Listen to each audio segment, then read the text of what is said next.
Ez kotirê azadiyê me perên min reşê li ser xanî kevn û difrim ez di nav şikeftên tenik digerim dilê min dişewite be evînê Ez kotirê azadiyê me perên min reşê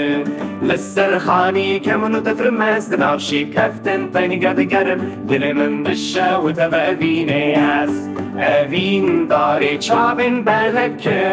Dilketiyê bedewiya temez wek bayê biharê difrim her dem li benda te dimînim her gav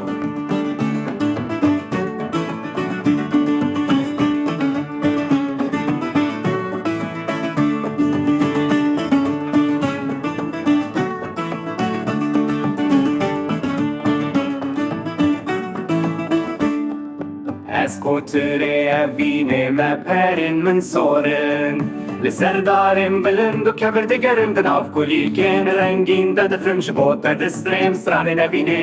Ez kotirê evînê me perên min sorin li ser darên bilind û kevir digerim di nav kulîlkên rengîn de difrim ji bo te distrêm stranên evînê Ez evîndarê dilê pakim Dilketiyê ruhê azadim wek sitir ka şevê dibirsim li hêviya te dimînim heta het